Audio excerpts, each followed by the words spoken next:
સૌથી મહત્વનો પાઠ ત્યારે હોય છે કે તમે ક્યારે કોઈ વ્યક્તિ મૃત્યુ થવાના આરા ઉપર હોય અને તમે એના જોડે જાઓ ને તો એક વસ્તુ તમે જોજો કે મૃત્યુના અંતિમ સમય એની આંખો છે ને આમ કરશે, બોલવાના પ્રયાસ કરશે પણ બોલી શકશે નહીં. એટલે આપણે ગંગાજળની તૈયારી કરીએ કે હવે આ જીવ જવાનો છે.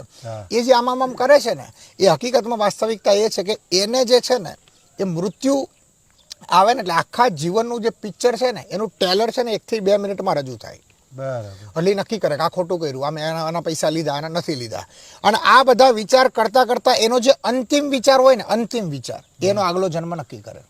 એમાં કોઈ વેઇટિંગ ના હોય. વેઇટિંગ ખાલી સિદ્ધ પુરુષો કરે. અહીંયાથી બીજ જાય એટલે બીજે વેલકમ તૈયારીમાં જોવે એટલે બીજે ફટ દે ઇન્સ્ટન્ટ જન્મ થાય. પણ એનો જે અંતિમ વિચાર છે, ક્યારે ગાયત્રી પરિવારના બી શાસ્ત્રો વાંચજો કે ઉપનિષદો વાંચજો, મનુષ્યના અંતિમ વિચારો પર બહુ ભાર આપવામાં આવ્યો છે કે જીવો ત્યારે રાત્રે સૂતી વખતનો છેલ્લો વિચાર અને સવારે ઉઠો ત્યારનો પહેલો વિચાર ને મૃત્યુ થાય એટલે અંતિમ વિચાર. અને ગંગાજળ એટલે નાખવામાં આવે કે એક પોઝિટિવ ઉર્જાથી ઉર્જા પછી ભરેલું છે ગંગાજળ. એ નાખો ને એ મનુષ્યને જો છેલ્લો વિચાર સારો આવી જાય તો નવો જન્મ સારો થાય. ગંગાજળ પીવડાવવા પાછળ બીજું કોઈ સાયન્સ નથી, બરાબર છે. તો એ અંતિમ વિચારે આવનારો એનો આગલો જન્મ નક્કી કરે છે. હવે એ આગલા જન્મમાં જન્મે ને કોઈ પણ વ્યક્તિ એટલે સમજવું કે આપણે કહાવત છે કે બાળક છે ને તો ભગવાનનું રૂપ છે. એટલે કોઈ પણ માણસ જન્મે ને 7 ચક્રો સાથે જ જન્મે, એનામાં કોઈ કપટ કે કશું ના હોય. જેમ ધીમે ધીમે મોટો થાય એમાં શારીરની ખોળખાપણથી લઈ એ જે ગયા વખતના કર્મો છે એના હિસાબે આવે છે. પછી ધીમે ધીમે યુવાન અવસ્થામાં આવતો થાય એટલે પાછળના જે કર્મો છે એના ઉપર હાવી થાય. તમે ઘણા ગિરનારના એવા સાધુઓને જોયા હશે કે જેને ધર્મથી કાંઈ લેવા દેવા નહીં, પણ એક નાનકડી ઘટના, બરોબર છે, એ એક આતંકવાદીને બી એક કહેવાય કે ગુંડાને બી મહાન સંત તરીકે લઈ જાય છે, બરોબર છે. કેમ કે એના એ ઘટના રહી ને એના સંક્ષિપ્ત કર્મોને તાજી કરી લે છે અને એ કર્મો જેવા હાવી થાય એટલે એનું જીવન બદલાય છે. એટલે આ જન્મના કર્મો આવતા જન્મનો કર્મો એ 100% આપણા ઉપર અસર થાય છે. પણ એ પણ મહત્વનું કહું, કર્મની વાત થાય ને ભગવદ્ ગીતાને આપણે ન લઈએ તો યોગ્ય નથી. ભગવદ્ ગીતામાં કૃષ્ણએ કીધું છે જ્ઞાન રાજમાર્ગની અંદર કે કોઈ પણ અધમમાં અધમ અને પાપીમાં પાપી વ્યક્તિ જો રાજમાર્ગથી તપસ્યા કરે અને પોતાના 7 ચક્રોને ખોલી નાખે તો એ પોતાના હજારો જન્મના કર્મોનો નાશ કરી અને મુક્ત પુરુષ બની શકે છે. હવે કોઈની ઈચ્છા પૂરી અધૂરી રહી ગઈ આપણે સમજવા માટે આપણે કહે કે 11મું કરે 12મું કરે મૃત્યુ બાદ, તો ઘણા કહે આત્માને શાંતિ નથી મળી. 11-12 દિવસ સુધી અહીં આત્મા ભટકતો હોય છે એ જગ્યા ઉપર, એ જે રહેતા હોય ત્યાં. આમાં તમે શું માનો? એનો આત્મા આપણે કહે છે કે બીજે જન્મ થઈ ગયો છે તો ત્યાં આત્મા ગયો હોવો જોઈએ ને. આપણે કહેતા હોય 11 દિવસ સુધી આત્મા છે તો એને શાંતિ મળે તે માટે એની પાછળ ધૂન કે અનેક કીર્તનો થતા હોય છે. આ આખું મુદ્દે સમજવું. પછી અમુક કંઈક આત્માને શાંતિ નથી મળી, યજ્ઞ કરો, પિતૃ આવે, આખો મુદ્દો સમજવો છે.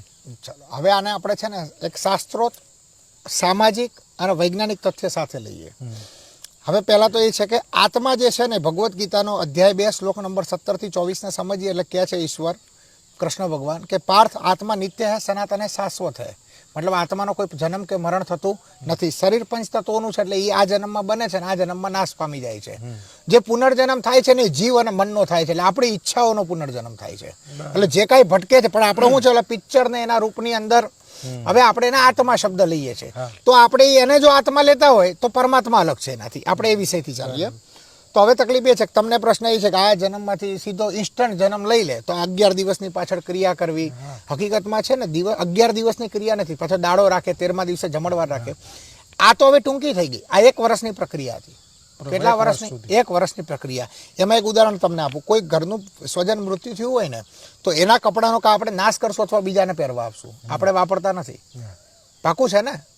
આની પાછળ બી સાયન્ટિફિક અને સાંસ્કૃતિક કારણ છે.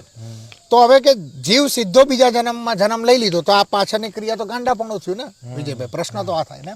હકીકતમાં ગાંડાપણું નથી. કોઈ પણ જીવ અહીંયાથી ભલે બીજે જન્મ ત્યાં લઈ લે પણ એના જે કાંઈ વાઇબ્રેશનો જે છે ને એ જે તે વસ્તુના અડેલો છે, એના સંપર્કમાં એના મિત્રો છે કે એના ઘરના પરિવારમાં દીકરા દીકરી, દીકરાના દીકરા, એની પોતાનો ખાટલો, કપડાં, બધું તમે જોજો. એના ગાડલા બી આપણે રાખીએ નહીં, દાનમાં આપી દઈએ અથવા સળગાવી નાખીએ. કેમ કે એની ઉર્જા છે ને 365 દિવસની સાયકલ છે. 365 દિવસ સુધી એની ઉર્જા એની વસ્તુઓમાં રહે છે અને ધીમે ધીમે ખેંચાય છે. એના જે વાઇબ્રેશન છે ને ખેંચાય છે. ક્યારેક એવું બી થાય દાદીમાના ચશ્મા હાલત કે ભૂત આવ્યું. ભૂત નથી આવ્યું, એની ઉર્જા નીકળી ને એટલે હાલે છે. પણ આજનું સાયન્સની 50 વર્ષ પછી બી એવી તાકાત નથી કે આ સૂક્ષ્મ ઉર્જાને માપી શકે, નહીં માપી શકે. કેમ કે એ બહુ સૂક્ષ્મ છે, દુનિયાનો કોઈ મશીન એને માપી શકવા સક્ષમ નથી. તો આ બધી ઉર્જા જે 1 વર્ષ સુધી ખેંચાય તો એ જલ્દીમાં જલ્દી ખેંચાઈ જાય અને એની સાથે સારી ઉર્જા જાય એટલે પૂંછડે પાણી રેડવું, એની પાછળ લોકોને જમાડવા, કીર્તન કરવા, એટલા માટે કે એની કોઈ વાસનાની જે વાઇબ્રેશન છેલ્લા છે ને એ ટકવા ન જોઈએ. એ રહેશે તો બીજા લોકોને ડિસ્ટર્બ કરશે. એ ડિસ્ટર્બન્સ ન થાય અને જલ્દીમાં જલ્દી એ વાઇબ્રેશનો સારા રૂપની અંદર સત્વ ગુણમાં જાય એટલે એના આગલા જન્મમાં એ કામ લાગે. એના માટેની આ 1 વર્ષની ક્રિયા છે. દક્ષિણ ભારતમાં આજે 1 વર્ષની ક્રિયા છે. 1 વર્ષ સુધી કાર્ય થાય. પહેલા 12-13 દિવસનું હોય, પછી 3 મહિના, પછી 3 મહિના, પછી 3 મહિના, પછી 3 મહિના, આમ 12 મહિને એક વ્યક્તિનું કાર્ય પૂરું થાય. ત્યાં 12 મહિના સુધી કોઈ પ્રસંગ બી ન કરતા, પણ હવે સમયાંતરે કરતા થઈ ગયા. દક્ષિણ ભારતની વાત કરું છું. તો આની મૂળ પાછળ કારણ આ છે. હવે તમને પ્રશ્ન એ થાય કે આ બધું છે તો આ પિતૃ આવે અને પિતૃ કાર્ય આ બધું શું છે? હવે એવું સમજો કે કૃષ્ણ ભગવાન શરીર રૂપી હતા, જતા રહ્યા. એની અંદરનો આત્મા તો નિત્ય સનાતન શાશ્વત હતો. હવે કૃષ્ણ ભગવાન ભલે જતા રહ્યા, પણ નાસાએ 2017માં એવું સાબિત કર્યું કે જે શંખનાદ ભગવાને 5700 વર્ષ પહેલા બ્રહ્માંડમાં કર્યો હતો ને, એની ધ્વનિ આજ પણ બ્રહ્માંડમાં ગુંજે છે. અમે એને કેચઅપ કરવાની કોશિશ કરીએ છીએ, અમને 10% સફળતા મળી છે. હવે આપણા ઋષિ મુનિઓ ઉપર આવીએ. એ કહે છે કે શબ્દ બ્રહ્મ છે. બ્રહ્મ માને જેનો નાશ થતો નથી તે. તો જે શબ્દ છે એનો નાશ નથી થતો, મતલબ આપણે તમે ને હું જે અત્યારે ચર્ચા કરી છે કે દુનિયાના 7 અબજ લોકો કોક સૂતા હશે, બાકીના ચર્ચા કરતા, તો એ વાઇબ્રેશન આ બ્રહ્માંડમાં નાશ થતા નથી. તો એ આ વાઇબ્રેશન આ બ્રહ્માંડની અંદર રહે છે. તો થાય છે એવું કે આપણે અહીંયાથી નીકળી જઈશું ને, બીજો કોઈ વ્યક્તિ અહીંયા આવશે ને વધારે બેસશે ને, તો આપણે જે કાંઈ વાર્તાલાપ કર્યો ને એ એના ઉપર અસર કરશે. હવે વ્યક્તિ મરી ગયો, એનો બીજો જન્મ થઈ ગયો, એના કપડાં ને બધું સાઈડમાં જતું રહ્યું. થાય જેવું કે એના વાઇબ્રેશન, એના મોં જે વાઇબ્રેશન પડી રહ્યા છે એને સતત યાદ કરે કે મારા દાદા મને યાદ કરે છે. એટલે ધીમે ધીમે એ દેખાય એટલે સાયકોલોજીકલ હલ જાગ્રત મનમાં એનું ચિત્ર બને એટલે દાદા સપનામાં આવે ને વધારે વાઇબ્રેશનો હાઈ થાય એટલે એ માણસ પછી ધૂણે છે. હકીકતમાં ઓલાએ તો બીજો જન્મ લઈ લીધો, ત્યાં 2 વર્ષ ટેણીઓ થઈ ગયો છે, પણ એના જે વાઇબ્રેશનો યાદદાસ્ત છે ને અહીંયા ટકે છે. હવે એ જે યાદદાસ્ત રહી ને, તમે એવું બી ઘટના મેં જોઈ છે, અમારી અનુભવની વાત કરું કે 11-12 વર્ષનો છોકરો ધૂણે છે, એને દાદા ના પિતા એટલે ચોથી પેઢીના દાદા શું કરતા એને ખબર હોય ને, એ એટલા એમ કે છે કે યાદ છે હું નાનો હતો, એટલે એના દાદા પાછા બેઠા હોય કે તું નાનો હતો મેં તને આ દિવસે માર્યો હતો. એટલે એના દાદા વિચારમાં પડે કે તો સાક્ષાત દાદા આવ્યા, મારા પિતાજી આવ્યા, કેમ કે એ માર્યો તો આને થોડી ખબર છે, કેમ કે આનો તો જન્મ એ નતો થયો, એના મહિનાના 100 વર્ષ પછી આ જન્મો છે. તો એના જે વાઇબ્રેશનો છે ને એની યાદદાસ્ત આના ઉપર હાવી થાય એટલે આને બી ખબર પડે છે. એટલે એક મન ઉપર બીજા વાઇબ્રેશનો આવી થાય એટલે એની અંદર ડાઉનલોડ થાય એટલે એને જમીનની બી ખબર પડે. બરોબર છે. એ વ્યક્તિ કેવા કપડાં પહેરતો, કેવા સ્વભાવ પહેરતો, એના બીડીની આદત હોય એટલે આના વાઇબ્રેશન આને બીડી પીવડાવે કે હવે ધૂણવા બેઠો તો એક બીડી દઈ દો એમ, દાદો બોલું તમારો શિવાજી દેજો, હું એ પીતો તો એમ. એટલે એ વાઇબ્રેશન આવી થાય છે. એની અંદર ભૂત આવવું કે એનો દાદો આવવો જરૂરી નથી, એને બીજા 2 જન્મ લઈ લીધા છે ત્યાં. આ વાસ્તવિક આ છે. આજે વાત કરું છું એ સૈદ્ધાંતિક વાત કરું છું અને અનુભવની વાત છે, અને બીજું કે એને આજના સાયન્સ સાથે પૂરું થાય એવી વાત છે. 100%. અને બાપુ એક વચ્ચે તો ટૂંકમાં પરિવારમાં પણ પૂર્વજો આવી શકે એવું નક્કી હોય કે બહારના પણ આવે, એ એક મલ્ટિપલ છે કે આમાં એવું જરૂરી નથી. વ્યક્તિમાં અમુક વખતે એવું થાય છે કે એક બાજુ ઘરની અંદર સફરગા સ્ત્રી છે, બરોબર છે, 1 મહિનાનો હજી બીજ બંધાવવાની તૈયારી છે, અને ઘરના દાદાનો એવડો મોહ રહી જાય અને સામે એવી સ્થિતિ મળે તો સીધું ટ્રાન્સફર. પછી એનો છોકરાને નખરા જોઈને કહે છે તું તાર દાદા જેવો છે, પણ દાદો જ આવ્યો છે.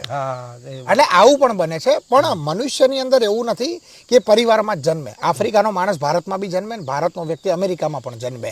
ક્યારેક લિંગભેદ પણ હોય, મતલબ પુરુષ સ્ત્રી પણ બને, સ્ત્રી પુરુષ પણ બને, એમાં માટે કોઈ વાંધો નથી. પછી એક પ્રશ્ન આવે કે નીચ યોની એટલે શું? ગરુડ પુરાણ પ્રમાણે તો ગરુડ પુરાણ ને બધું છે ને થોડોક ડર મનુષ્યને એટલે આપવો પડે તમે નીચ યોનીમાં જશો, બીજી યોનીમાં જશો, એટલા માટે કે મનુષ્ય થોડાક સારા કર્મ કરે.